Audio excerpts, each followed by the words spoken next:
सामने रोहन बैठा हुआ था। उसके कपड़े फटे हुए थे और बाल बिखरे हुए थे। उसकी आंखों में एक अजीब सा पागलपन था। उसके हाथ में एक पुराना जंग लगा हुआ स्टील का टिफिन बॉक्स था, जिसे उसने अपनी छाती से कसकर भींचा हुआ था। सामने इंस्पेक्टर विक्रम बैठा था। 2 हवलदार आगे बढ़ते हैं। रोहन पागलों की तरह चीख पड़ता है। कमरे में सन्नाटा छा जाता है। इंस्पेक्टर विक्रम हाथ के इशारे से हवलदारों को रोकता है। पागल हो गया है क्या? बोल, उस आदमी को अधमरा क्यों किया तूने? 3 घंटे हो गए रोहन, 3 घंटे, और तूने सिर्फ एक ही रट लगा रखी है। सर फोड़ दिया तूने उसका। गांव वाले तुझे जिंदा जलाने वाले थे अगर मेरी टीम वक्त पर ना पहुंचती। सोना नहीं है साहब, उससे भी कीमती है। छीन लो इससे ये डब्बा। हाथ मत लगाना, खबरदार जो किसी ने इसे हाथ लगाया। ये मेरी माँ है, ये मेरी माँ की सांसें हैं। माँ? इस लोहे के डिब्बे में? इसके अंदर वो आखिरी चीज है जो मुझे जिंदा रखे हुए है। अगर ये खुल गया मेरी दुनिया खत्म हो जाएगी।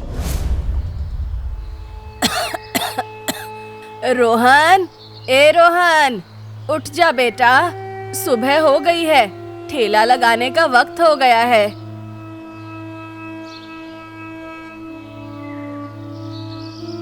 अरे माँ, तुम क्यों उठ गई? अरे डॉक्टर ने आराम करने को कहा है ना। आराम हराम है बेटा, आज रविवार है, गांव वाले मटन खाने आएंगे। अगर देर हो गई तो ग्राहक लौट जाएंगे। तू जा नहा ले, मैं तब तक मसाले कूट लेती हूँ। मेरी तबीयत थोड़ी ढीली लग रही है आज।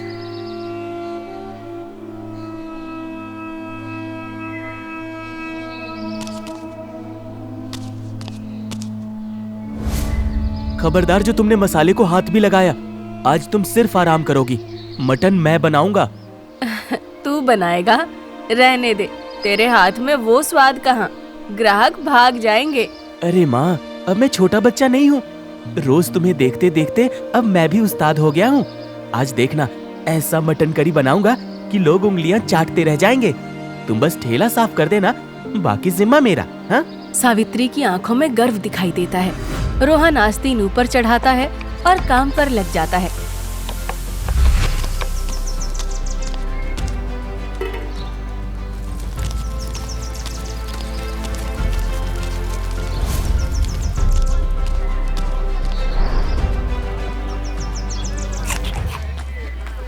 वाह, अरे सावित्री, आज तो मटन में कुछ अलग ही जादू है। ऐसा लग रहा है कि बस खाता ही जाऊं। अरे आज का मटन मैंने नहीं, रोहन ने बनाया है। रोहन बेटा, तूने तो माँ को भी पीछे छोड़ दिया। शुक्रिया काका। तभी एक काली जीप धूल उड़ाती हुई वहाँ आकर रुकती है। सन्नाटा छा जाता है। जीप से मुंशी के 2 गुंडे चोटन और बिल्ला उतरते हैं। अरे ओ बुढ़िया, जल्दी से 2 प्लेट लगा, और सुन, लेग पीस डालना, हड्डी नहीं चाहिए।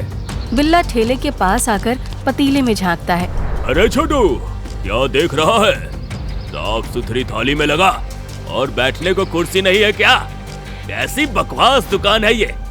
साला पूरे गांव में एक ढंग की जगह नहीं है जहां सुकून से खाना मिले। चल बे, जल्दी 2 गिलास पानी लेके आ। रामू काका से रहा नहीं जाता, वो बीच में बोल पड़ते हैं। अरे बिल्ला भाई, क्या बात कर रहे हो? हम 3 साल से अम्मा के हाथ का मटन खा रहे हैं। इतने साफ सुथरे ढंग से बनाती है कि बड़े होटलों में भी ना मिले। स्वाद तो पूछो ही मत, बहुत लाजवाब होता है। आज का ही देख लो, कितना लजीज है। चोटन गुस्से में रामू काका की तरफ मुड़ता है। अबे ओ चमगादड़, ज्यादा सियाना मत बन, समझा क्या? चुपचाप खा और निकाल। तू वही 4 नंबर गली में रहता है ना? इतना मारूंगा कि अपना पता भूल जाएगा, समझा क्या? बड़े आए दूसरों की तरफदारी करने वाले। पिछली बार पिंटू की मार भूल गए क्या? उसको ऐसा धोया था कि आज तक लंगड़ा के चलता है। चल सीधे इधर से ट्रेन बन के खुल जा, वरना यही पटरी बना दूंगा तेरी। रामू काका डर जाते हैं। वो चुपचाप अध खाया खाना छोड़कर वहाँ से खिसक लेते हैं। रोहन मुट्ठी भींच लेता है। उसे गुस्सा आ रहा था, लेकिन सावित्री उसका हाथ पकड़ लेती है। ये लीजिए भाई साहब, आपका मटन। और सुन रोहन, कल मेरे लिए 3 प्लेट पैक करके रखना। मेरी बुआ आ रही है, उन्हें खिलाना है, समझा क्या?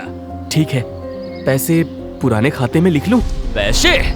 अबे मुंशी जी का कर्ज नहीं चुका पा रहा तो ये ब्याज समझ के माफ कर। ढंग से पैक करना, वरना दुकान और मकान दोनों नीलाम करवा दूंगा, समझा क्या? चल बे बिल्ला। दोनों बिना पैसे दिए हंसते हुए चले जाते हैं। रोहन और सावित्री बेबस होकर देखते रह जाते हैं। शाम ढल चुकी थी। दोनों घर की तरफ निकल पड़ते हैं। रोहन ठेला खींच रहा था और सावित्री पीछे पीछे चल रही थी। रोहन का चेहरा उदास था। दोनों घर आकर खाना खाने बैठते हैं। बेटा, तू उन गुंडों की बात का बुरा मत मान। ये मुंशी के पालतू कुत्ते हैं। वो जानबूझकर हमें ऐसा बोलते हैं ताकि हमारी हिम्मत टूट जाए। माँ, ये मुंशी हमारा पीछा कब छोड़ेगा? हम इतनी मेहनत करते हैं, फिर भी ये डर डर के जीना, आखिर कब तक माँ? क्यों करते हैं ये ऐसा हमारे साथ? सुन बेटा, आज तुझे एक सच बताती हूँ। मैंने और तेरे पिताजी ने अपनी शादी के कुछ गहने बेचकर ये अपने घर की जमीन खरीदी थी, लेकिन जमीन पर घर बनवाने के लिए पैसों की कमी थी। कच्ची ही सही, पर छत चाहिए थी। इसलिए तेरे पिता ने मुंशी गिरधारी से 10 लाख रुपए कर्ज लिए थे। 10 लाख? इतना ज्यादा? हाँ, लेकिन बदकिस्मती देख, घर बनते ही तेरे पिता की तबीयत खराब हो गई। सारा पैसा उनकी बीमारी में लग गया और फिर वो गुजर गए। पूरे परिवार का जिम्मा और उस भारी कर्ज का बोझ मेरे सर पर आ गया। तो अभी कितना बाकी है? घबरा मत, तेरी माँ कमजोर नहीं है।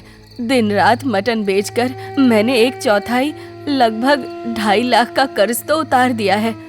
अब तो तू भी मटन बनाना सीख गया है। मुझसे भी अच्छा बनाता है। अगर हम दोनों मिलकर मेहनत करेंगे तो बाकी बचा कर्ज भी उतार देंगे। सब ठीक हो जाएगा बेटा। रोहन माँ की हिम्मत देखकर भावुक हो जाता है। हाँ माँ, मैं दिन रात एक कर दूंगा। हम ये कर्ज भी चुकाएंगे और अपना पक्का मकान भी बनाएंगे। सुबह हो जाती है। रोहन ठेले पर खड़ा था। तभी एक नौजवान सूट बूट में काला चश्मा लगाए वहाँ पर आता है। अरे मुक्कू भैया, आप इतने दिनों बाद गांव में भी नहीं दिख रहे थे। अरे रोहन मेरे भाई, मैं शहर चला गया था। वहाँ मैंने नया काम शुरू किया है, वीजा कंसल्टेंसी। दुबई और सऊदी में काम दिलाने के लिए वीजा और पासपोर्ट तैयार करवाता हूँ। अब मैं वीजा एजेंट बन गया हूँ। सावित्री जो पीछे बर्तन धो रही थी, ये सुनकर आगे आ जाती है। बेटा मुक्कू, जुग जुग जियो।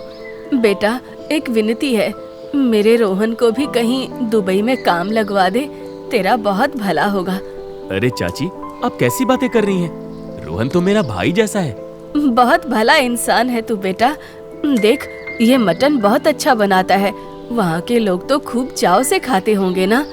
चाची, आपने तो मेरे मुंह की बात छीन ली। वहाँ के बड़े बड़े होटलों में इंडिया के रसोइयों की बहुत जरूरत है और रोहन के हाथों में तो जादू है। आप फिक्र मत करो, अगले महीने की फ्लाइट समझो। रोहन अब दुबई जाएगा और रियाल में कमाएगा। सच में भैया? हाँ भाई, बस पासपोर्ट और वीजा की तैयारी कर लो। एक खुशी की लहर दौड़ जाती है।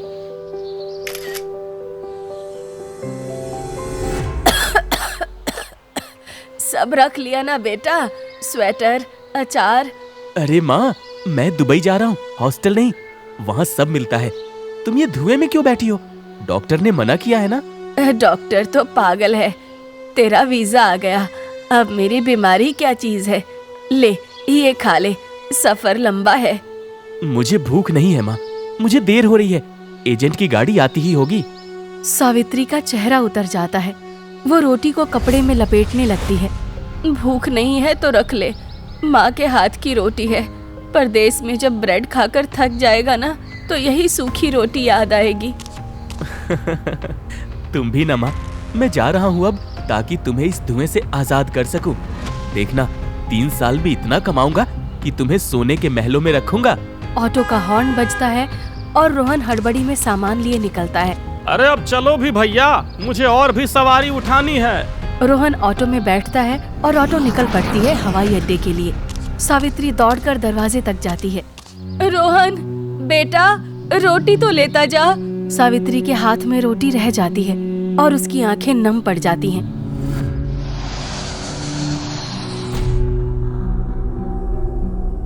6 महीने हो गए, वो लड़का दुबई चला गया और यहाँ वो बुढ़िया अभी भी वो ठेला चला रही है। मुझे वो ठेला वहाँ जरा भी पसंद नहीं है। हाँ मालिक, उसकी दुकान बहुत चल रही है। सुना है लड़का दुबई से पैसे भी भेज रहा है। यही तो दिक्कत है, उसकी जमीन मेरी दुकान से सटी हुई है। अगर वो बुढ़िया कर्ज चुका देगी तो जमीन मेरे हाथ से निकल जाएगी। उस जमीन का भाव आसमान छू रहा है, आसमान। मुझे वहाँ शॉपिंग कॉम्प्लेक्स बनाना है। मुझे वो जमीन चाहिए, जमीन, किसी भी कीमत पर। तो क्या करे मालिक, घर में आग लगा दे? बेवकूफ, पुलिस केस हो जाएगा। कुछ ऐसा करो कि सांप भी मर जाए और लाठी भी ना टूटे। उस बुढ़िया को गांव से ही बेदखल कर दो। आप फिक्र मत कीजिए मुंशी जी, इस बुढ़िया का काम गांव वाले ही कर देंगे। अरे कैसे? जादू टोना। आप बस देखते जाइए मालिक। रोहन दुबई में कड़ी मेहनत करता है। वो मनी ट्रांसफर ऑफिस से माँ को पैसे भेजता है और माँ को फोन लगाता है। माँ, पैसे मिले? दवाई ली? हाँ बेटा, सब ठीक है। तू बस अपना ख्याल रखना। तूने खाया कुछ? हाँ माँ, मैंने खा लिया। अब मैं होटल के लिए निकल रहा हूँ। किसी भी चीज की जरूरत लगे बेझिझक बोलना। हाँ बेटे, तुझे नहीं बोलूंगी तो किसे बोलूंगी? ठीक है माँ, अपना ख्याल रखना। दोनों माँ बेटे अपने अपने काम पे निकल पड़ते हैं।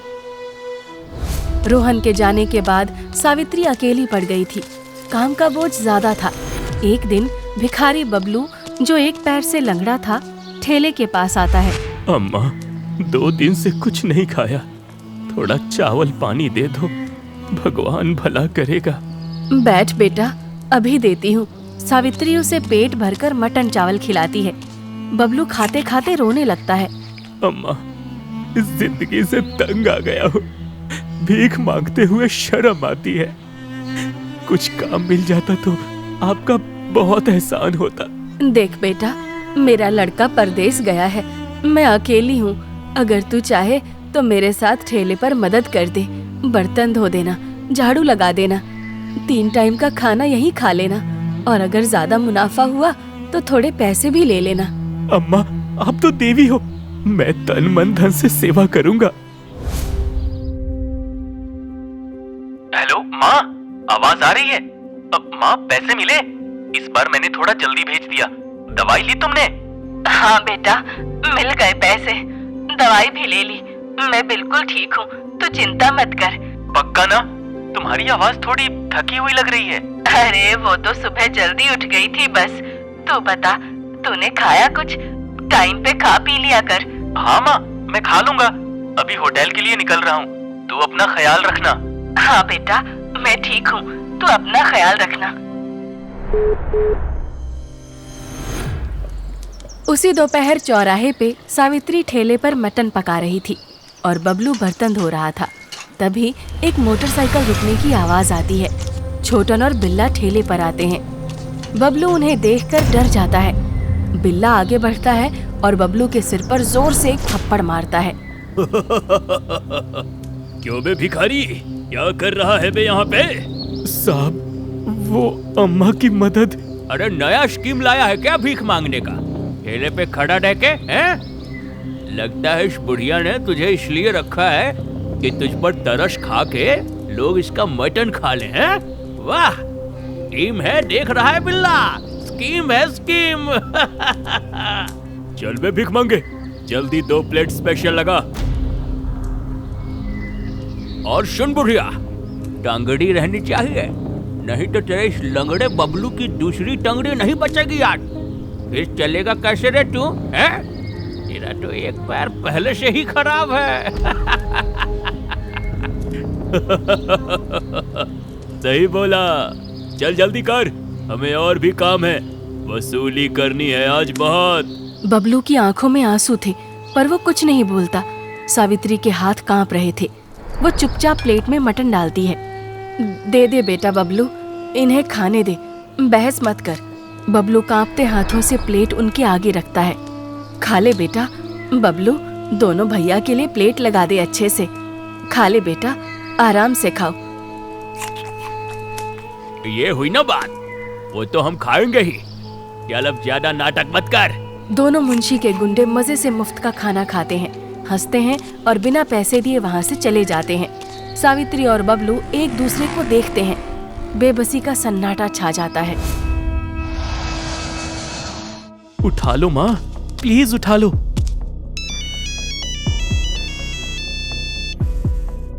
दो दिन हो गए, माँ फोन क्यों नहीं उठा रही? ऐसा तो कभी नहीं हुआ। रोहन कॉन्टैक्ट लिस्ट में रामू काका का नंबर ढूंढता है और डायल करता है। हेलो, कौन? काका, मैं रोहन बोल रहा हूँ, दुबई से। अरे रोहन बेटा, इतनी रात को?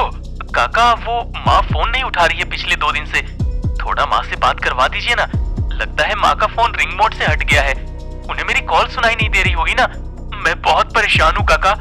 अरे बेटवा, वो तेरी माँ तो तीर्थ यात्रा पर गई है। तीर्थ यात्रा? बिना मुझे बताए? और उनका फोन कहाँ है?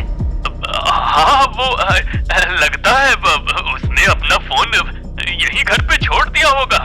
मोह माया त्यागने की बात कर रही थी। अब वो वापस आएगी तभी बात होगी। चल, मैं रखता हूँ। हाँ। रोहन फोन को घूरता रह जाता है। उसके माथे पर पसीना था। तीर्थ यात्रा? माँ बिना मुझे बताए सब्जी लेने नहीं जाती। वो इतनी दूर कैसे चली जाएगी? और फोन छोड़ दिया? काका झूठ बोल रहे हैं। आवाज लड़खड़ा रही थी उनकी। मुझे कुछ ठीक नहीं लग रहा। मुझे वापस जाना होगा माँ के पास, अभी के अभी। कुछ तो गलत है, बहुत गलत है। रोहन अगली सुबह घर के लिए निकल पड़ता है। रोहन गांव पहुंचता है। गांव में अजीब सा सन्नाटा था। लोग उसे देखकर छुप रहे थे, कानाफूसी कर रहे थे। रोहन अपने घर के सामने पहुंचता है। घर खंडहर जैसा लग रहा था। दरवाजे पर बड़ा सा ताला लटका था। काका ने तो कहा था माँ अगले हफ्ते आएगी। ये घर की हालत ऐसी क्यों है? रोहन ताला तोड़ता है और घर के अंदर घुसता है। घर के अंदर धूल की मोटी परत थी। जाले लगे हुए थे। ऐसा लग रहा था जैसे यहाँ महीनों से कोई नहीं रह रहा। माँ, माँ, कहाँ हो तुम? तभी पीछे से दरवाजे पर आहट होती है। रोहन पलटता है। काका खड़े थे। उनके चेहरे पर पसीना था। अब रोहन, तुम कब आए? मेरी माँ कहाँ है काका? तीर्थ यात्रा का झूठ क्यों बोला? ये घर महीनों से बंद क्यों है? वो बीमार थी बेटा, शहर के अस्पताल में है। बड़ा इलाज चल रहा है ना।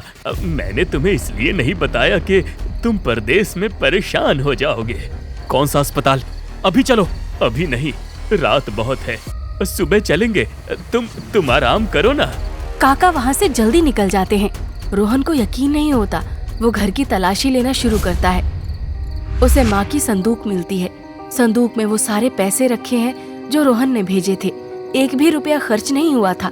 अगर पैसे यहाँ हैं, तो इलाज कैसे हो रहा है? रोहन को नींद नहीं आ रही थी। उसे बाहर कुछ आवाज सुनाई देती है। वो खिड़की से देखता है। काका और गांव का मुंशी घर के पीछे बात कर रहे थे। लड़का आ गया है।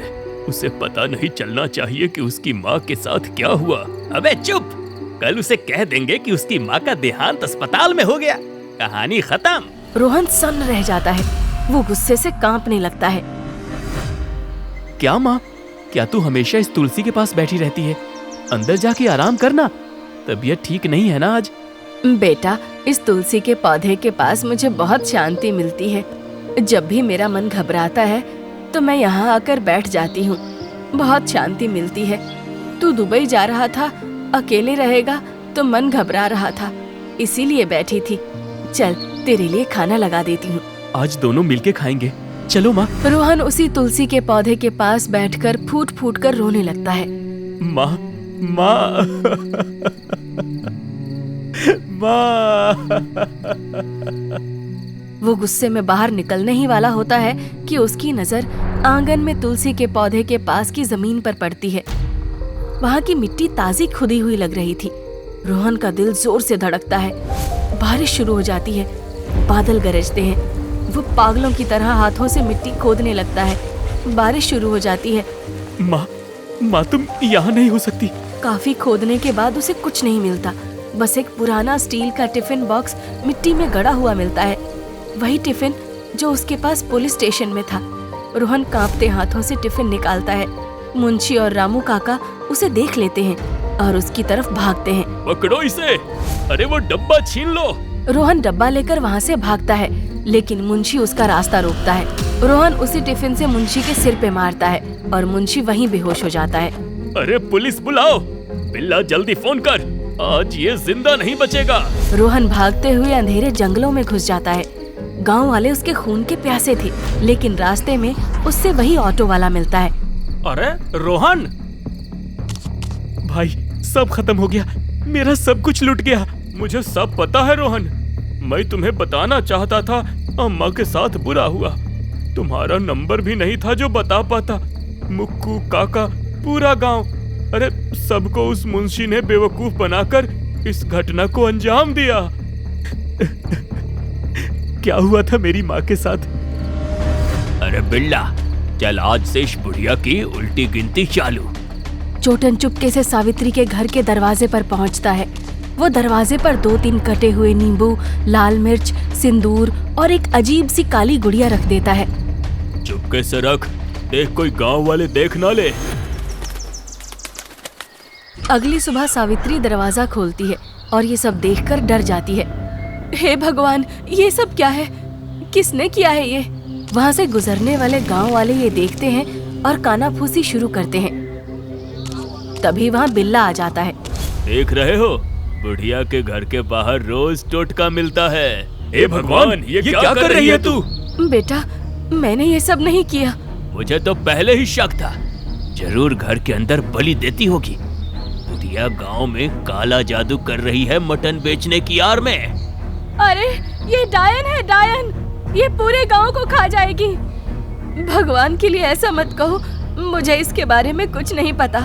अरे बुढ़िया, ये सब करके भी झूठ बोलती है। तू ये सब बंद कर दे, नहीं तो ठीक नहीं होगा। इसका परिणाम तुझे भुगतना होगा। हाँ। धीरे धीरे पूरे गांव में डर का माहौल बन जाता है। चोटन और बिल्ला की अफवाह काम कर रही थी। उसी रात सावित्री ठेले पर मटन पैक कर रही थी और बबलू काम कर रहा था। ले बबलू, तू दोपहर से भूखा होगा, ये टिफिन ले और घर जाके खा ले। आज जल्दी छुट्टी कर ले, मैं कुछ देर और रुकती हूँ यहाँ। ठीक है अम्मा। बबलू टिफिन लेकर निकलता है। रास्ते में चोटन और बिल्ला उसे घेर लेते हैं। अरे बबलू, क्या ले जा रहा है? अरे दिखा तो जरा। कुछ नहीं मालिक, अम्मा ने खाना दिया है। चोटन बबलू को बातों में उलझाता है। अरे सुन तो, तुझे मुंशी जी बड़ा इनाम देने वाले हैं। क्या बात कर रहे हैं चोटन बाबू? इसी बीच बिल्ला बड़ी सफाई से टिफिन को थोड़ा खोलकर उसमें जहर की पुड़िया मिला देता है। अच्छा, चलता हूँ। अच्छा जा, लेकिन तू इतनी जल्दी में क्यों दिख रहा है? वो भैया, मैं खाना खा के चुपके से बाजार निकलूंगा अभी। अम्मा के लिए एक साड़ी लेनी है, मैंने पैसे बचाए हैं उसके लिए। माँ जैसा प्यार करती है मुझे। ठीक है, ले लेना, अब जा खा ले। बबलू खुश होकर चला जाता है। बबलू अपनी झोपड़ी में बैठकर मटन खाने लगता है। खाते ही उसके मुंह से झाग निकलने लगती है।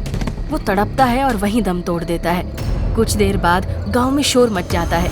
अरे दौड़ो, उस डायन बुढ़िया ने अनर्थ कर दिया, उसने बबलू की बलि दे दी। पूरा गांव इकट्ठा हो जाता है। बबलू की लाश के पास वो टिफिन पड़ा था।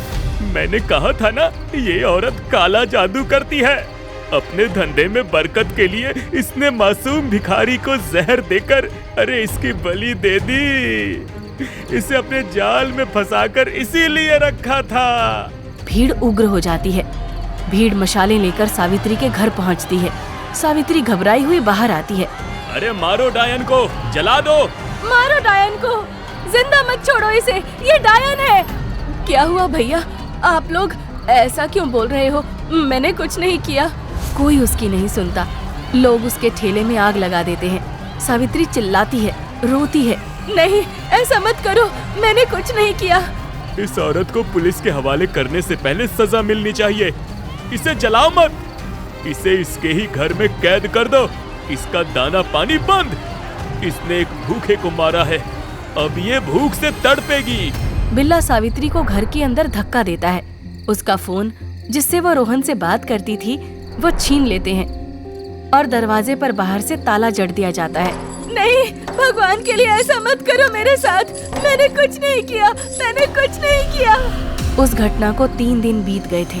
सावित्री के घर के अंदर अंधेरा था। सावित्री दरवाजा पीट रही थी। कोई है, मुझे पानी दे दो, मैंने कुछ नहीं किया। रोहन, रोहन बेटा। सावित्री भूख और प्यास से बेहाल थी।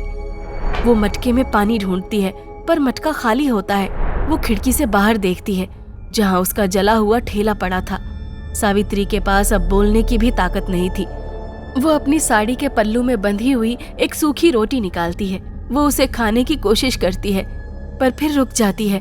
वो कांपते हाथों से एक चिट्ठी लिखती है। मेरा प्यारा रोहन, जब तू ये पढ़ेगा शायद मैं नहीं रहूंगी। बेटा, मुंशी ने मेरा राशन बंद कर दिया था। वो घर मांग रहे थे, मैंने नहीं दिया। वो कहते थे जब तक घर नहीं दोगी दाना नहीं मिलेगा। मैंने सोचा तुझे बताऊं, पर तुझे परेशान नहीं करना चाहती थी। मेरे पास खाने को कुछ नहीं बचा था बेटा, 3 दिन से भूखी थी। लेकिन फिर मुझे याद आया जिस दिन तू गया था एक रोटी बच गई थी। मैंने उसे खाया नहीं। मैंने सोचा जब मेरा बेटा वापस आएगा तो उसे क्या खिलाऊंगी। ये आखिरी रोटी मैंने तेरे लिए बचा के रखी है। इसे टिफिन में छुपाकर जमीन में गाड़ रही हूँ ताकि वो लोग इसे छीन ना सकें। जब तू आए तो जरूर खाना, मेरी ममता इसमें बची रहेगी। सावित्री की आंखें धीरे धीरे बंद हो जाती हैं और वो दम तोड़ देती है। ठीक नहीं हुआ तुम्हारी माँ के साथ। उन्होंने उसे भूख से मार दिया साहब। मेरी माँ तड़प तड़प के मर गई। जीप निकालो, उस मुंशी को जिंदा नहीं छोड़ूंगा मैं। मर्डर का केस दर्ज करो, स्टारवेशन डेथ। पुलिस तुरंत मुंशी के घर की तरफ निकलती है और मुंशी के गुंडों को दबोचकर जेल में बंद कर देती है। कुछ महीनों बाद तीनों को फांसी की सजा सुनाई जाती है। माँ इंतजार करती है।